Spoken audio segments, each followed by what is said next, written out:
Every town has its legends, and in our little Massachusetts town, it was Blackwood Manor, a sprawling Victorian mansion perched on a hill at the edge of the woods. It had been abandoned for decades. The story went that on New Year's Eve in 1922, the wealthy Blackwood family threw a grand party that ended in tragedy. Guests disappeared, screams were heard, and the next morning, the house was found empty. No bodies, no signs of a struggle, just silence. The house had been left untouched ever since. I wasn't the superstitious type, but when my friends dared me to spend New Year's Eve there, I couldn't back down. Emma, Jake, and Leah decided to join me, though they swore it was just to keep me company. The plan was simple. Show up at 9 p.m., explore, and leave after midnight. Easy, right? We arrived at the manor just as the snow began to fall. The house loomed over us, its broken windows like hollow eyes staring down. The front door creaked open as if it had been expecting us. Inside, the air was cold and stale, carrying the faint smell of decay. Our flashlights barely cut through the darkness. "This place is a dump," Jake said, kicking a chunk of plaster on the floor. "It's creepy," Leah whispered, sticking close to Emma. "It's just a house," I said, though I didn't believe it myself. We wandered through the grand hall, its walls lined with faded wallpaper and empty picture frames. The floor creaked under our feet, and the wind outside whistled through the broken windows. In the dining room, a long table sat covered in a dusty white cloth, as if waiting for a feast that would never happen. Chairs were scattered, some tipped over. "Let's check out the upstairs," Emma suggested. We climbed the staircase, the banister wobbling under our touch. The upper floor was even darker, the air heavier. We found a series of bedrooms, each more decayed than the last. One room had an old piano, its keys warped and broken. Leah pressed a key, and the sound echoed eerily. "This place gives me the creeps," she said. "Let's go back downstairs." As we turned to leave, we heard it. Music. Faint and distant, like it was coming from another time. It was an old waltz, the kind you'd hear at a fancy party. "What the hell?" Jake muttered. "It's probably the wind," I said, trying to convince myself. But the music grew louder, accompanied by muffled voices and laughter. It was coming from the grand hall downstairs. "Who else is here?" Emma whispered. "No one," I said. "There's no way." We crept back down, the music growing louder with each step. When we reached the bottom of the stairs, the grand hall was transformed. The chandeliers glowed with light, the floors gleamed, and the walls were lined with people in elegant 1920s attire. Men in tuxedos and women in flapper dresses danced and laughed, their faces strangely blank, like masks. "Are you seeing this?" Leah whispered, clutching my arm. "Yeah," I said, my voice barely audible. The crowd didn't seem to notice us. They moved gracefully, their movements almost mechanical. Then the music stopped. The room fell silent, and every head turned toward us. Their blank faces stared, their eyes dark and empty. "We need to go," Emma said, pulling at my arm. Before we could move, the crowd parted, and a man stepped forward. He was tall and pale, dressed in a black suit with a red pocket square. His smile was unnaturally wide, his teeth too perfect. "Welcome," he said, his voice smooth and cold. "We've been waiting for you." "We're leaving," Jake said, stepping back. The man shook his head slowly. "The party's just begun." The chandeliers flickered, and the room plunged into darkness. When the lights returned, the crowd was gone. The room was back to its decayed state, but the man was still there, standing just a few feet from us. "Run!" I shouted, grabbing Leah's hand. We bolted for the door, but it slammed shut before we could reach it. The man's laughter echoed around us, deep and mocking. The windows shattered, letting in a freezing wind that howled like a scream. Shadows moved across the walls, darting toward us. "Upstairs!" Emma yelled. We ran back up the stairs, our footsteps echoing in the empty house. The shadows followed, stretching and twisting like living things. We burst into a bedroom and slammed the door, pushing an old dresser in front of it. My chest heaved as I tried to catch my breath. Leah was crying, and Emma was trying to comfort her. Jake paced the room, clutching a broken chair leg like a weapon. The laughter continued, now coming from all around us. Then, the door rattled. The man's voice came through, soft and taunting. "You can't hide," he said. "This house is mine, and so are you." The dresser slid away from the door as if pushed by an invisible force. The door creaked open, and the man stepped inside. "It's time," he said, reaching out a hand. In a panic, Jake swung the chair leg, but it passed through the man as if he were smoke. The room began to spin, the walls melting into darkness. I felt like I was falling, the air ripped from my lungs. When I woke up, it was daylight. We were outside, lying in the snow. The house was gone, not decayed or abandoned, just gone, as if it had never been there. The hill was empty, covered in undisturbed snow. We never spoke about that night. None of us could explain what happened, and none of us wanted to. But every New Year's Eve, I hear faint music in my dreams. An old waltz invited me back to the party. It started with a smile, a slow, crooked smile that made my stomach flutter and my heart race. That smile belonged to Daniel, the man I thought I was falling in love with. But now, as I sit here writing this, my hand still trembling, I realize that smile was the first warning, the first red flag I chose to ignore. Because what I found in his basement wasn't just a secret. It was a nightmare, and I'm lucky to be alive to tell this story. It was December 28th, 2021, in Salem, Massachusetts. I was sitting in a cozy corner of a coffee shop on Essex Street, sipping a latte and pretending to read a book. In reality, I was people watching, something I'd done ever since moving to Salem a year earlier.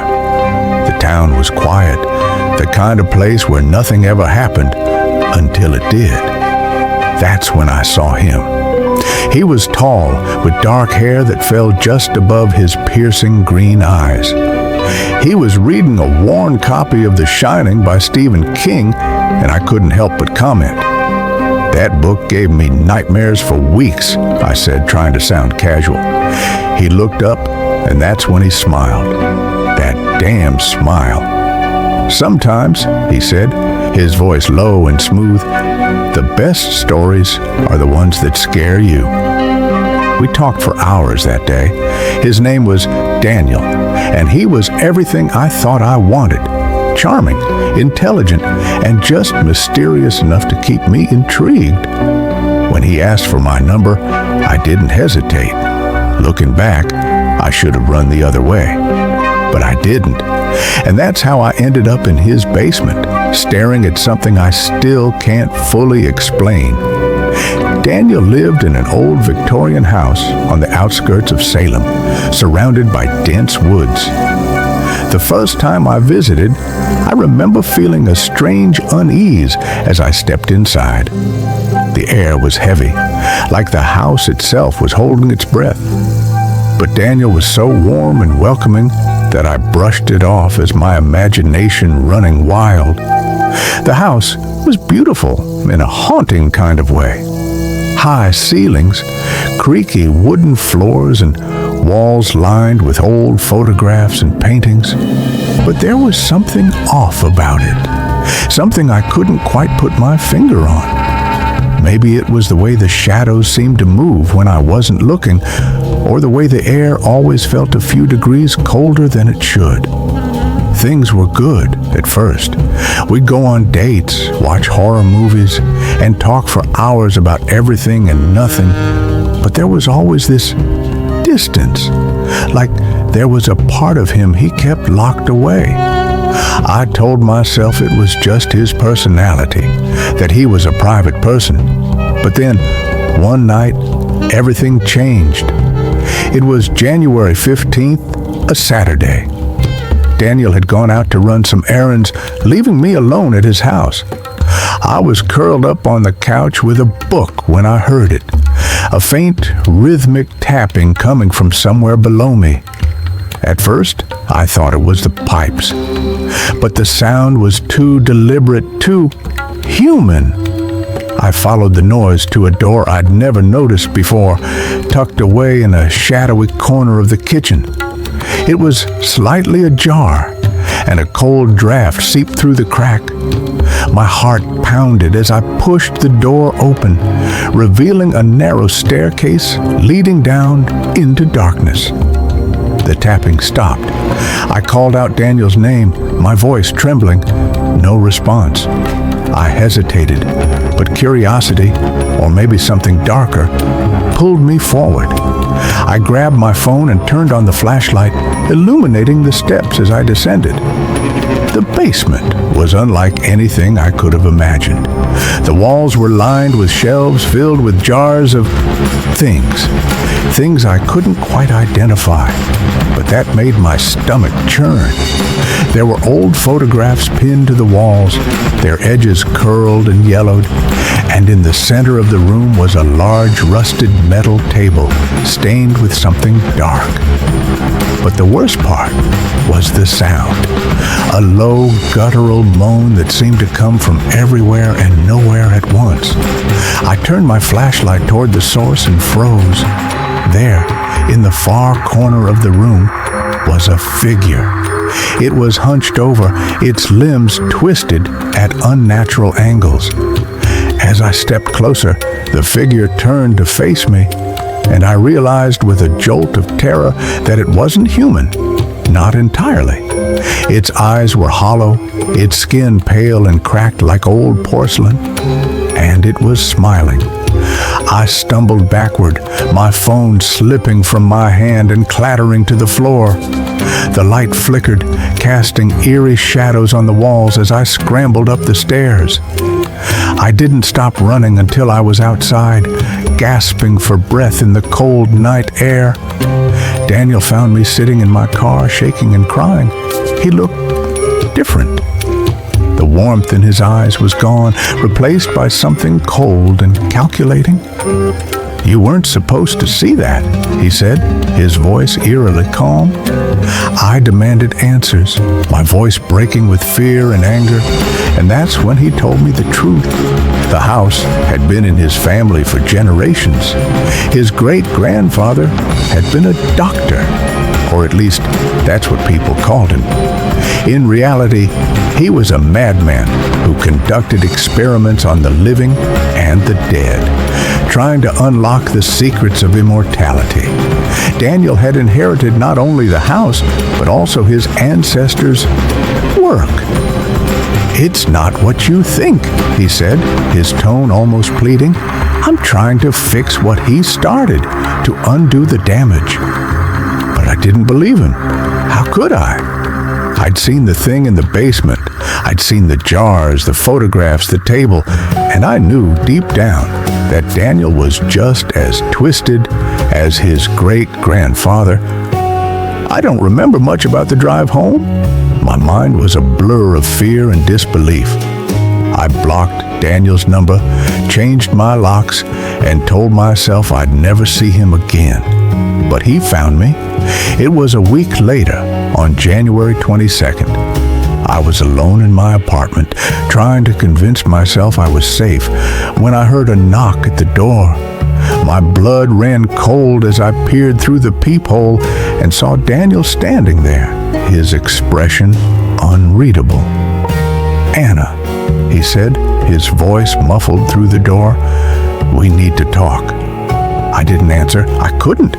I backed away, my heart pounding, as he continued to knock, louder, more insistent. And then the knocking stopped. For a moment, there was silence, and then a single word, whispered so softly I almost didn't hear it. "Run?" I moved out of Salem the next day. I didn't tell anyone where I was going, not even my closest friends. I couldn't risk Daniel finding me again. But sometimes, late at night, I still hear the tapping. And I wonder if he's out there, watching, waiting. Because the truth is, you can run from a lot of things, but you can't run from the past. And Daniel's past is darker than I ever could have imagined. It was December 19th, 2024, in a quiet, remote area of Vermont. The snow was falling heavily, and the roads were icy and dangerous. The wind howled as my car headlights barely cut through the thick storm. I had driven for hours, and I was tired. All I could think about was getting to a warm place to rest and drink something hot. I was driving through an area I hadn't been to in a while. The last time I was here, during summer, it had felt like a peaceful and lively place, but tonight, everything felt different, darker, quieter, and strange. The trees on both sides of the road looked like they were hiding something, and the snow kept falling in thick layers. It felt as though the world around me was frozen in time. My dog, Max, was sitting next to me, normally calm and relaxed. Tonight, he was acting strange. He was stiff, his ears flat against his head, and he kept glancing nervously at the rearview mirror. Every now and then, he would whine softly. Something was bothering him. I looked at the clock on the dashboard. Almost midnight. The storm was getting worse. The snow was falling faster, and the wind was getting stronger. I was starting to get nervous, but I thought to myself, just a little longer, and I'll be out of this storm. Suddenly, there was a loud crash from the woods to my right. Max started barking loudly, his eyes wide with fear. I froze. The sound didn't feel normal, like a tree falling. It sounded wrong. I glanced toward the woods, but all I saw was darkness. I couldn't tell if it was an animal or something else. Max was still barking, and I could feel my heart pounding. I wasn't sure what to do. Maybe it was just the storm making me paranoid. I tried to calm Max down, but before I could, I saw something strange in the distance. There were figures standing in the middle of the road. At first, I thought they were just trees. But as I looked closer, I realized they were moving. 3 tall, shadowy figures, barely visible through the snowstorm. They were standing still, but I could feel them watching me. I felt my stomach drop. Something wasn't right. Max was now growling deeply in the seat beside me, his body tense. I quickly hit the brakes and started to reverse, trying to back away from the figures. But no matter what I did, I couldn't shake the feeling that they were getting closer. I wasn't sure how, but I could tell they were moving toward my car. Then, out of nowhere, I heard a loud knock on the window. I froze. No one should be out here in the storm, and there was no way they could have reached me so fast. But there, on the glass of the passenger window, was a hand. It was pale and long, with fingers that seemed to stretch too far. Max barked like crazy, and I quickly looked away, my heart racing. I wasn't sure if what I had seen was real, but when I looked back at the window, the hand was still there. I was terrified. What was happening? Without thinking, I slammed my foot on the gas pedal and drove off, not looking back. I didn't care about the road conditions anymore. I just needed to get away from whatever was out there. But even though I sped up, the storm seemed to pull me back, as if the road was never ending. It felt like I was trapped in some sort of nightmare. The snow made it impossible to see anything ahead of me. I kept driving, hoping I was going in the right direction, but I didn't know anymore. The trees on both sides looked the same, and I was sure I had passed this spot before. That's when I saw it again. A shadow moving quickly across the snow just out of reach of my headlights. It was tall and unnatural. It moved with a weird speed and grace that made my heart race even faster. I wanted to scream, but all I could do was drive faster. I glanced at Max. He was still barking wildly, his fur standing on end. Whatever it was, he knew it was dangerous. I drove on for what felt like hours, but it seemed like I was getting nowhere. No matter how fast I went, the shadow kept appearing, disappearing, then reappearing. Every time, it felt closer. I finally reached a small town, and the storm seemed to let up a little. I parked at a gas station, not sure whether to stay in the car or go inside. My hands were still shaking as I stepped out. Inside, the gas station attendant looked at me strangely when I walked up to the counter. I tried to calm myself down, but the fear still gripped me. I told him about the figures in the woods and the strange hand at my window. He didn't seem shocked. Instead, he gave me a cold smile. "You're not the first person to see them," he said. "It's been happening for years. Some people say the storm brings them out. Some say they're just myths. But others, well, they say the figures are real, and once you see them, they follow you." I felt a chill run down my spine. So it wasn't just me? Other people had experienced this too? The attendant didn't offer any more details, but I understood enough. Whatever it was that I had seen out there in the woods, it wasn't something I could explain. And maybe, just maybe, it wasn't something I should ever try to explain. I never went back to those woods after that night, but every winter since, I still get the feeling that something is following me, just out of sight, waiting for the next storm to come. And every time it snows, I remember the figures in the woods and the cold, pale hand that knocked on my window. It was January 15th, 2012, one of the coldest winters I had ever experienced. The kind where the snow piled up in the mountains and the wind cut through every layer of clothing you wore, biting at your skin. It was the kind of cold that made your bones ache, as if the chill was coming from within you. That winter, I worked late nights in a small diner by the train station, serving coffee and hot meals to the few stranded travelers and locals who braved the cold. I was finishing up my shift one night, just after midnight. The diner was empty, except for an old man sitting in the corner booth, nursing a cup of tea, and the radio quietly playing in the background. The world outside was a thick white sheet of snow, with only a faint light from the station's lampposts cutting through the darkness. I was about to lock up when I noticed something strange. There was a light in the distance, coming from the train tracks. The thing was, no trains were supposed to run that late, especially not in such frigid weather. The schedule had been canceled for the night due to the heavy snowstorm. Curious, I pulled on my coat and stepped outside to take a look.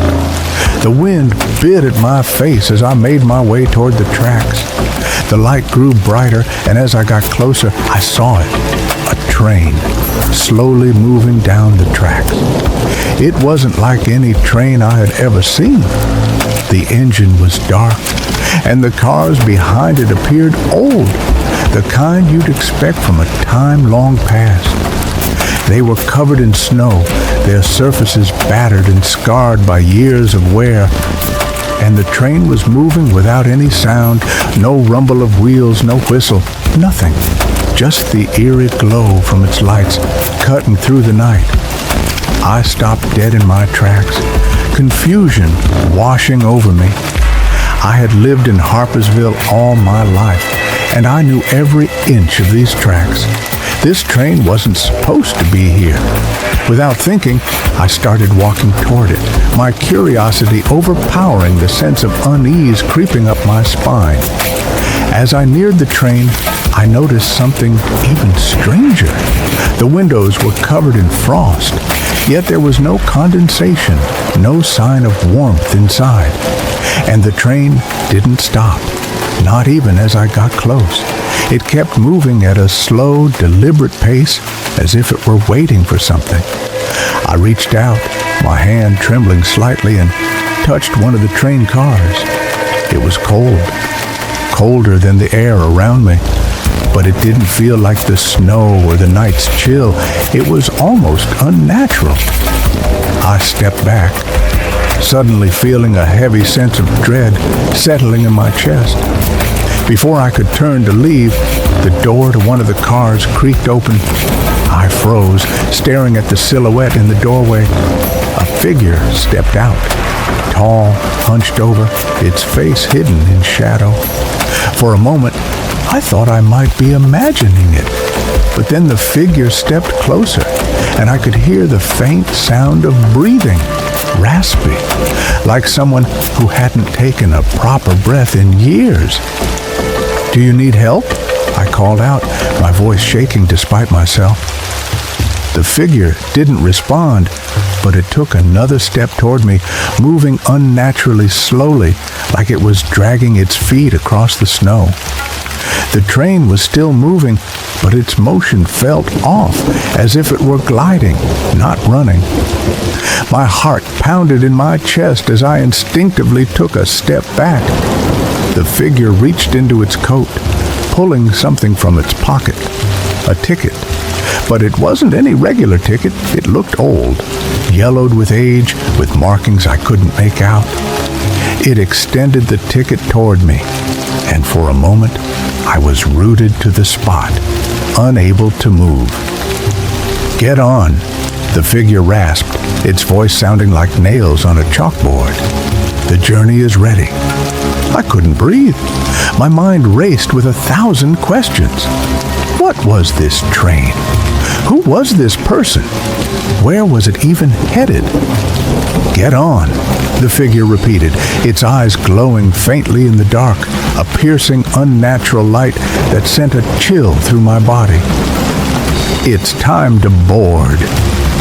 I wanted to run. I wanted to turn and leave, but my legs felt like they were made of stone. The air grew heavier, colder, and I could feel something closing in on me, something ancient, something from beyond the ordinary world. The hairs on the back of my neck stood on end, and every instinct screamed at me to run. But I was frozen, unable to tear my eyes away from the glowing figure and its outstretched hand. Finally, I broke free from the trance and stumbled backward, tripping over the snow as I scrambled to get away. I ran as fast as I could, my heart hammering in my chest, my breath coming in short, panicked bursts. When I looked back, the train was gone. There was no sign of it, no sign of the figure, nothing but empty, snow-covered tracks. The rest of the night passed in a blur, but I couldn't shake the feeling that something was still watching me. I locked up the diner, hurried home, and tried to forget what had happened, but I couldn't. The image of the figure, the glowing ticket, haunted me every time I closed my eyes. The next morning, the news came in. A train had been reported missing for over 50 years. A train that was rumored to have disappeared in a snowstorm, with no trace of its passengers ever being found. And the strangest part? The train was reported to have last been seen in Harpersville, passing through the very same tracks I had walked on just hours earlier. I never spoke about what happened that night. No one would believe me. But every winter, when the fog rolls in and the snow falls thick, I still hear the sound of a train that no one can see but me, moving silently through the night. And every time, I wonder if the journey is truly over or if it's just waiting for me to board again. If you're a fan of spine-chilling true stories, make sure to subscribe to our channel, Hauntify, so you won't miss our next terrifying tale. It was the night of January 8th, 2025, in a small secluded town in the mountains of Wyoming. The kind of place where the streets are always quiet, and the only sound you can hear at night is the howl of the wind against the trees. I had recently moved to this town to escape the noise of the city, but little did I know the peace would come at a terrifying price.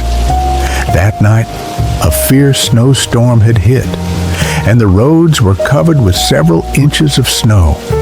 I had been out all day running errands and was eager to get back home to my cozy cabin by the lake. It was already past 11 p.m., and I could feel my eyelids growing heavy as I drove down the long, winding road. The snow was falling thick, making it nearly impossible to see more than a few feet ahead. I turned on the headlights, hoping they would cut through the storm, but it was like driving through a wall of white. The only company I had in the car was my dog Rex, a large, shaggy shepherd mix who was sitting quietly in the passenger seat. He was normally an energetic dog, but tonight he seemed off. His fur was bristling, and his eyes were darting nervously from side to side. I chalked it up to the storm, but deep down, I couldn't shake the feeling that something wasn't quite right. As I drove on, I passed through a dense stretch of trees where the road curved sharply to the left. The eerie silence of the night was broken only by the sound of the snow crunching under my tires. That's when I saw it. A figure standing by the side of the road. It was a woman dressed in a long, old-fashioned coat, her face hidden under the shadow of a large, wide-brimmed hat. She was standing still, not moving, as if she had been waiting there for someone to pass by. I slowed down, my instincts telling me to stop and help her. The storm was relentless, and it was clear she must be freezing. I rolled down the window, the cold air biting my skin. "Are you okay?" I called out, but she didn't answer. I thought I saw her move slightly, but it was hard to be sure in the dim light. I could feel Rex growling low in his throat beside me, his body stiff with tension. Something in the way he reacted sent a shiver down my spine. But I couldn't just leave her there, so I pulled over to the side of the road and opened the door. The wind whipped around me, the snow swirling in the air, and I called out again, "Hey, do you need help?" The woman didn't respond, but I could see her now more clearly. Her clothes were old-fashioned, like something from a different era. Long skirts, a coat with fur trim, and those strange wide-brimmed hats that I had only seen in old photographs.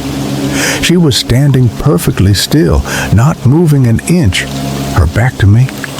My heart started racing. Something felt off. I took a step toward her, calling out one more time, "Are you lost?" Finally, she turned around. I froze. Her face was pale and gaunt, with hollow eyes that seemed to stare straight through me. Her skin was almost transparent, and her lips were blue, as if she had been out in the cold for far too long. She didn't speak a word, just stared at me with those empty eyes. Without thinking, I jumped back into my car, slamming the door behind me. Rex was now barking furiously, and I could feel my own pulse pounding in my ears. My hands were shaking as I put the car in reverse, quickly backing away from her. But before I could speed off, the woman raised one hand, her fingers thin and long, pointing directly at me. I could feel a chill run down my spine, the temperature in the car dropping even further, as if she was reaching into my very soul. My heart pounded in my chest as I quickly put the car in drive and sped away, not daring to look back. I didn't stop until I reached the safety of my cabin, where I quickly locked the door behind me. Rex was still on edge, pacing around the living room, growling softly as if he could sense something was wrong. I tried to shake off the fear, but the image of the woman's face haunted me. What was that? Was it a trick of the storm or something more sinister? That night, I couldn't sleep. I kept hearing strange sounds outside, rustling, tapping, as if someone or something was trying to get in.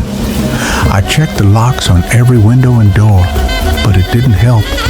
It felt as if the very house was alive with an eerie energy. In the morning, I woke up exhausted and decided to go out and clear the driveway. The snowstorm had finally stopped, and the world outside was blanketed in white, the trees bending under the weight of the snow. But as I stepped outside, something caught my eye. By the side of the road, in the exact spot where I had seen the woman the night before, there was a trail of footprints in the snow. The prints were strange, shallow, uneven, and as if they were made by someone walking in slow, hesitant steps. But what was most unsettling was that they led right up to the middle of the road, then stopped. There were no other footprints, no signs of her leaving. It was as if she had simply disappeared. I went back inside, my hands trembling, and tried to convince myself that it had just been my imagination. But Rex wouldn't stop staring out the window, growling under his breath. Every now and then, he'd raise his head and sniff the air, as if he could smell something I couldn't.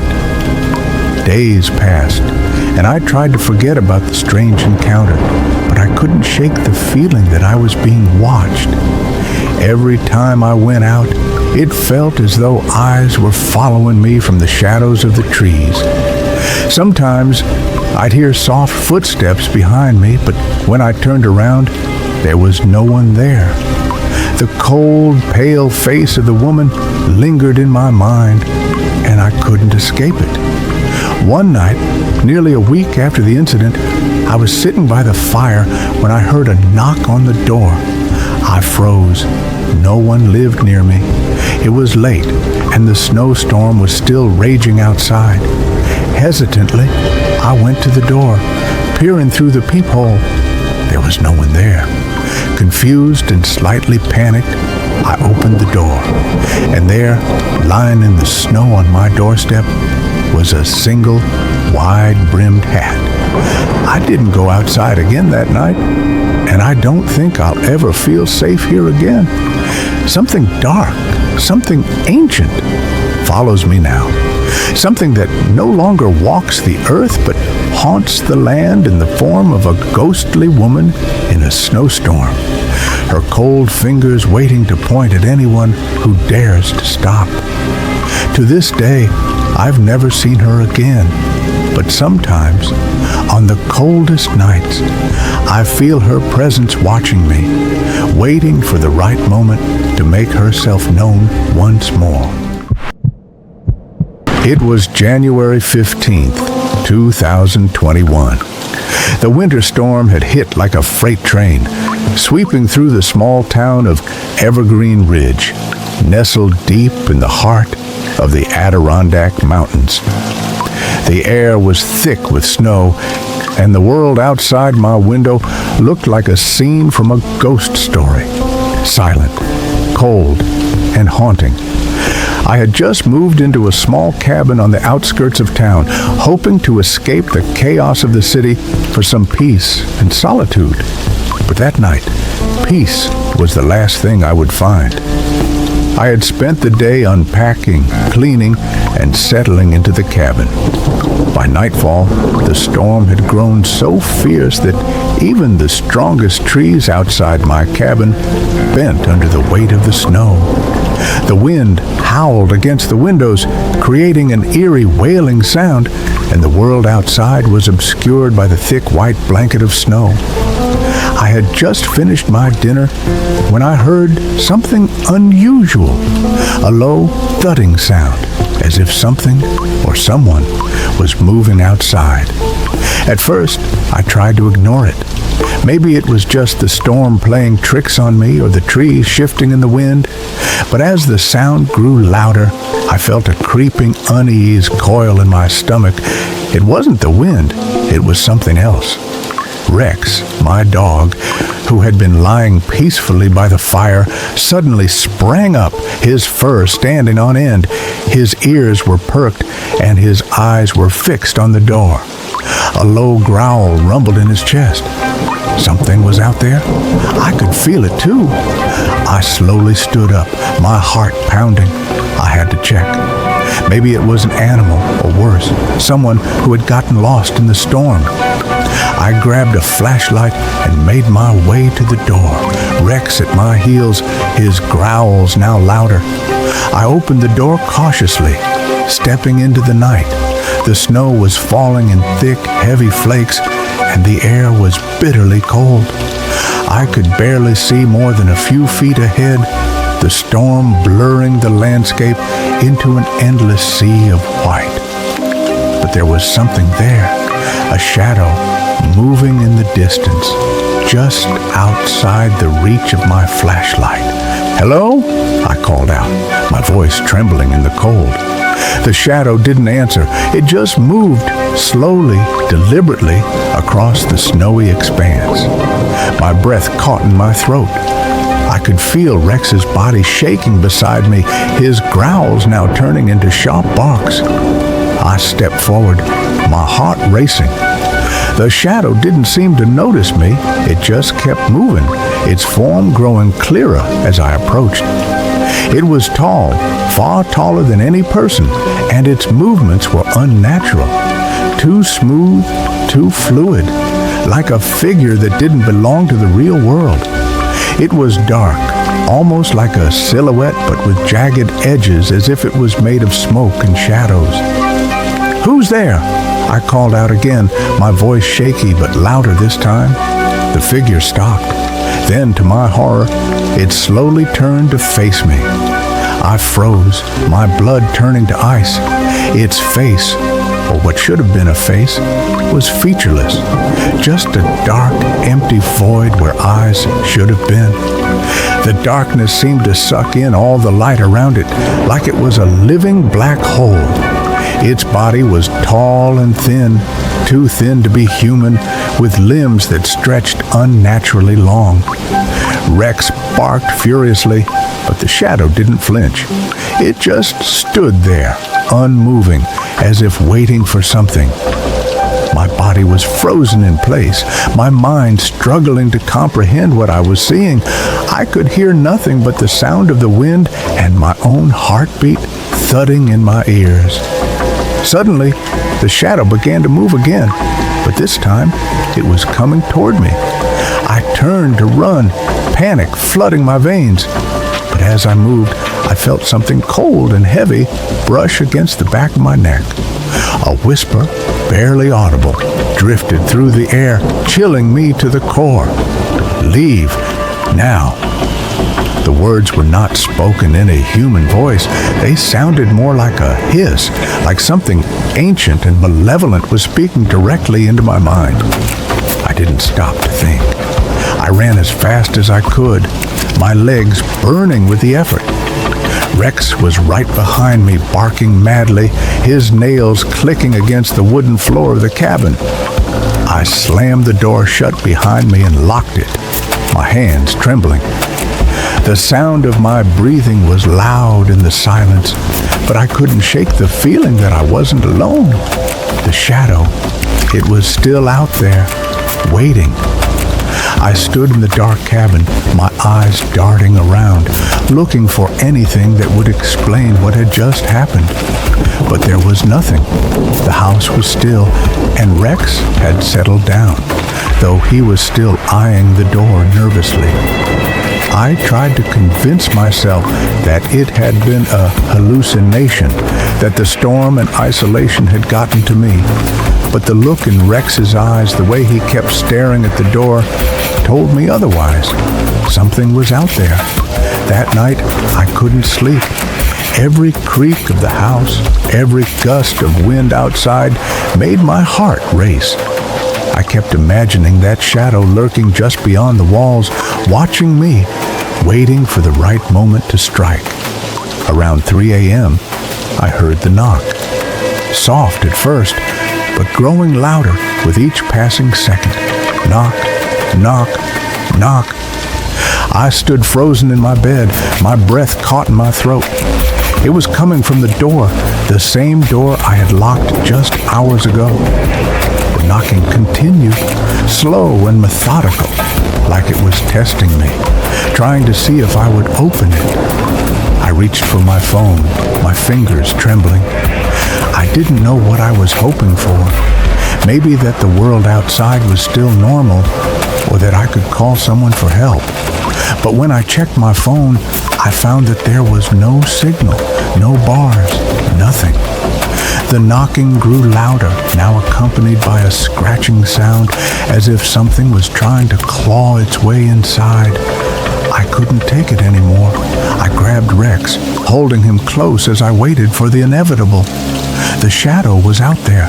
I could feel it, its presence pressing against the walls of the cabin, seeping into the very air I breathed. Then, in an instant, it stopped. The knocking, the scratching, the feeling of dread, it all went silent. For a moment, I thought it was over. But as I looked around, I saw something that made my blood run cold. The window, my only source of light, was now completely covered in frost. There was no snow on the outside of the window, just thick layers of ice. But the frost wasn't just on the glass. It had formed patterns, intricate and unnatural, covering the entire pane. And in the center of it was something that made my heart stop. A handprint, a dark, frozen handprint with fingers splayed wide, as if someone had pressed their hand against the glass from the outside, leaving their mark. I didn't wait to see what would happen next. I grabbed my keys, shoved Rex into the back seat of the car, and sped off into the storm. The roads were treacherous, but I didn't care. I had to get away from that cabin, away from the shadow. I didn't stop until I reached the nearest town, where I found a small motel and checked in. The manager looked at me with concern, but I didn't care. I was safe, at least for now. But as I lay in the motel bed, trying to block out the sound of the storm outside, I couldn't shake the feeling that I was being watched. And every time I closed my eyes, I saw the shadow's empty face waiting for me to return. It's been days since I left the cabin, but the haunting presence has never left me. I don't know if I'll ever go back to that place. And to this day, I can't help but wonder, was the shadow just a figment of my imagination? Or was it something far darker, something that still lurks in the forests, waiting for its next victim? Whatever it was, it's still out there, watching, waiting. It started with a knock on my door, a soft, hesitant knock that I almost didn't hear over the sound of the rain tapping against the windows. When I opened it, there she was, Clara. Her dark hair was damp, clinging to her pale face, and her eyes were wide, almost pleading. She apologized for bothering me so late, said she lived across the hall and had run out of sugar. Could she borrow some? I smiled, handed her the sugar, and watched as she disappeared back into the shadows of the hallway. That was the first time I saw her. The first time I felt that strange pull, like she was something out of a dream or a nightmare. It was October 12th, 2019, when I moved into the apartment on Beacon Street in Boston. The kind of place you'd see in a postcard: brick walls, ivy creeping up the sides, and a stoop that looked like it had been there since the Revolutionary War. The rent was suspiciously cheap, but I didn't ask questions. I was just happy to have a place to call my own after months of couch surfing. But looking back, I should have known something was off. The way the landlord avoided eye contact when he handed me the keys, the way the neighbors whispered as I carried my boxes inside, and then there was the smell, a faint, musty odor that no amount of cleaning could erase. It was like the building itself was holding its breath, waiting for something to happen. But I didn't notice any of that at first, not until I met her. Her name was Clara. She lived in the apartment across the hall, and she introduced herself with a shy smile that made my heart skip a beat. She had this ethereal beauty about her, pale skin, dark hair that fell in soft waves around her face, and eyes that seemed to hold 1,000 secrets. We hit it off immediately, and before I knew it, we were spending every evening together, talking for hours over cups of tea or glasses of wine. Clara was unlike anyone I'd ever met. She was quiet, almost mysterious, but there was a warmth to her that drew me in. She told me she worked as a librarian at the Boston Public Library, though I never saw her leave for work. She always seemed to be home, waiting for me, as if her entire world revolved around our time together. I didn't mind. In fact, I loved it. For the first time in years, I felt like I belonged somewhere, with someone. But as the weeks went by, strange things began to happen. Small things at first, like the temperature in my apartment dropping suddenly even though the heat was on full blast, or the sound of footsteps in the hallway outside my door when I knew no one was there. I'd hear whispers late at night, soft and indistinct, like someone was speaking just out of earshot. I told myself it was just the old building settling, or maybe my imagination running wild.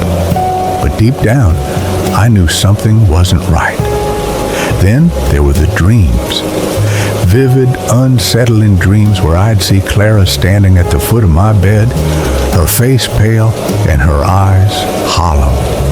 She'd reach out to me, her fingers brushing against my skin, and I'd wake up gasping for air, drenched in sweat. I tried to shake it off, to convince myself it was just stress or lack of sleep. But the dreams kept coming, each one more intense than the last. One night, after a particularly bad dream, I decided to confront Clara. I knocked on her door, my heart pounding in my chest. She answered almost immediately, as if she'd been waiting for me. Her smile was as warm as ever, but there was something in her eyes, something dark and unreadable. "Clara," I began, my voice trembling, "I need to ask you something. Have you been in my room at night?" She tilted her head, her expression one of genuine confusion. "Of course not. Why would you think that?" I hesitated, unsure of how to explain the dreams, the whispers, the cold spots. But before I could say anything, she reached out and took my hand. Her touch was ice cold, sending a shiver down my spine. "You've been working too hard," she said softly. "You need to rest. Come, sit with me." I let her lead me to the couch, my mind still racing. But as we sat there talking and laughing like we always did, the fear began to fade. Maybe she was right. Maybe I was just overworked, letting my imagination get the better of me. But then, a few days later, I found something that shattered any illusion of normalcy. I was cleaning out a closet in my apartment, trying to make more space, when I stumbled upon an old box tucked away in the corner. Inside were photographs, letters, and a diary. The photos were of Clara, or at least someone who looked exactly like her, but the dates on the back of the photos were from the 1940s. My hands shook as I flipped through the diary. It belonged to a woman named Clara Whitaker, who had lived in the apartment building in the 1940s. She wrote about her life, her dreams, and her love for a man named Thomas. But the last entry was different. It was frantic, almost illegible, as if written in a state of panic. "He's gone. Thomas is gone. They took him away and now they're coming for me. I can hear them outside my door. I don't have much time. If anyone finds this, please tell Thomas I love him. Tell him I'll wait for him no matter how long it takes." The entry ended abruptly, and there was nothing else in the diary. My mind raced as I tried to make sense of what I was reading. Was this some kind of elaborate prank? Or was it possible that Clara, my Clara, was the same woman from the 1940s? I needed answers. I went to the local library and spent hours digging through old newspapers and records. What I found made my blood run cold. Clara Whitaker had indeed lived in the building in the 1940s. She had been engaged to a man named Thomas, but he had died in a tragic accident just weeks before their wedding. Clara had been devastated, and according to the records, she had taken her own life shortly after. I felt sick to my stomach. If Clara was a ghost, then what did that mean for me? Had I been dating a ghost this whole time? The thought was too much to process, but I couldn't ignore the evidence staring me in the face. That night, I confronted Clara again. This time, I didn't hold back. I showed her the diary, the photos, the newspaper clippings. Her expression didn't change. She just looked at me with those dark, unreadable eyes and said, "You weren't supposed to find out." Her voice was different now, cold, distant, almost mechanical. The warmth was gone, replaced by something far more sinister.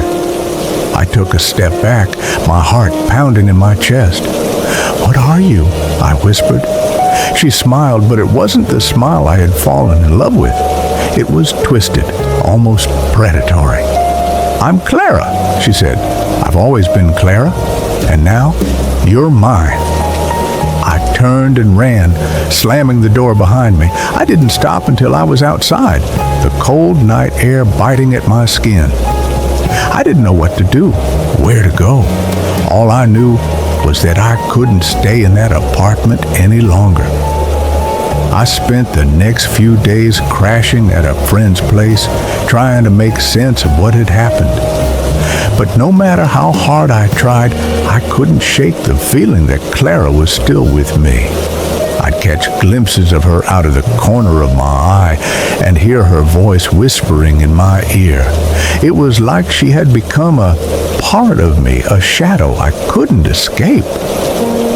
Eventually, I decided to move out of the apartment. I packed up my things and left, hoping that distance would break whatever hold Clara had on me.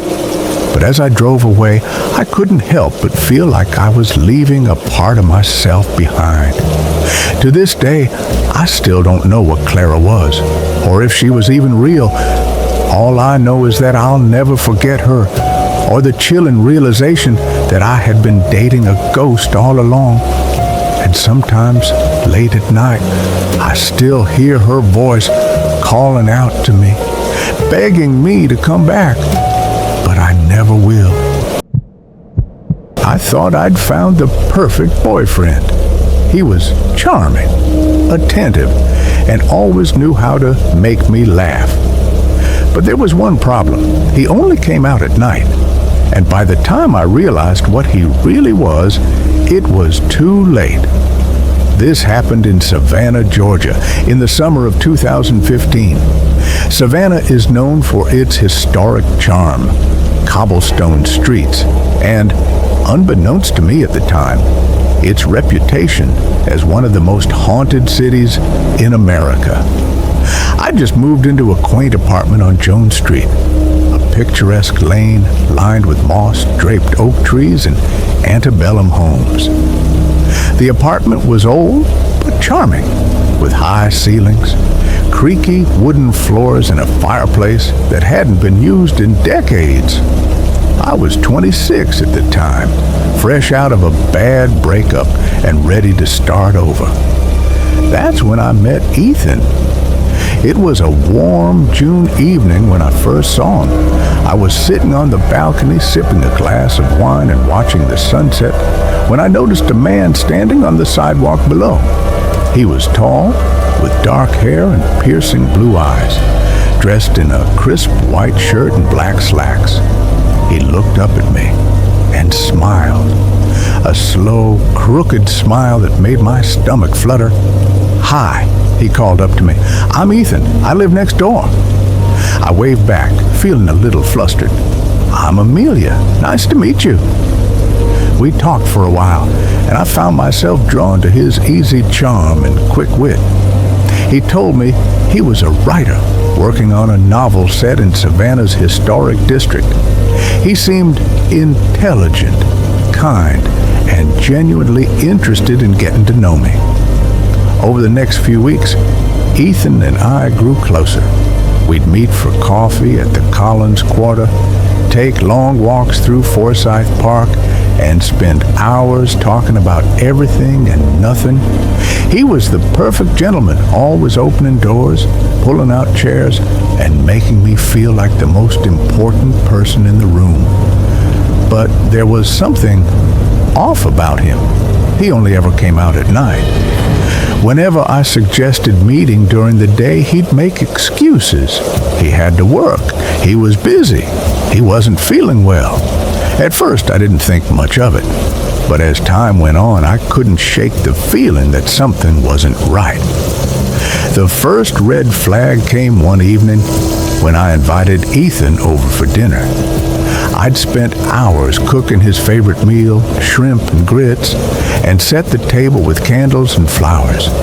But when he arrived, he seemed distant. He barely touched his food, and his hands were ice cold, even though it was a warm summer night. "Are you okay?" I asked, concerned. He forced a smile. "I'm fine, just tired." After dinner, we sat on the couch, and I noticed something strange. The candles on the table flickered, even though there was no breeze. The air felt heavy, like the room itself was holding its breath. And when Ethan leaned in to kiss me, his lips were cold. So cold, it sent a shiver down my spine. The second red flag came a few nights later. I was walking home from work when I saw Ethan standing on the sidewalk talking to an older woman. She looked upset, gesturing wildly and pointing at him. As I got closer, I heard her say, "You don't belong here. Leave her alone." Ethan turned to me, his expression calm. "Amelia, this is Mrs. Henderson. She's confused." Mrs. Henderson glared at him. "You're not fooling anyone, Ethan. I know what you are." Before I could ask what she meant, Ethan took my arm and led me away. "Don't mind her," he said. "She's always been a little eccentric." The final red flag came one night when I decided to surprise Ethan at his apartment. I'd never been inside before. He always insisted on meeting at my place or going out, but I wanted to do something special for him. I baked a batch of cookies and headed next door, my heart pounding with excitement. But when I knocked on the door, there was no answer. I tried the handle, and to my surprise, it was unlocked. The apartment was dark and empty, the furniture covered in dust sheets. It looked like no one had lived there in years. Confused, I called out Ethan's name. There was no response. I walked through the rooms, my footsteps echoing on the wooden floors until I reached the bedroom. There, on the dresser, was a photograph. It was old and faded, but I could still make out the face. Ethan, dressed in the same white shirt and black slacks he'd been wearing the night we met. My hands trembled as I picked up the photo. On the back, written in faded ink, was a date, June 12th, 1923. I dropped the photo and ran out of the apartment, my heart pounding in my chest. I didn't stop running until I reached my own door. I locked it behind me and collapsed on the floor, tears streaming down my face. The next day, I went to the local library and dug through old newspapers. What I found made my blood run cold. On June 12th, 1923, a young man named Ethan Carter had died in a fire that destroyed the building next door to my apartment. He was 27 years old. I never saw Ethan again. I moved out of the apartment a week later, unable to shake the feeling that he was still watching me. To this day, I can't walk down Jones Street without feeling a chill run down my spine.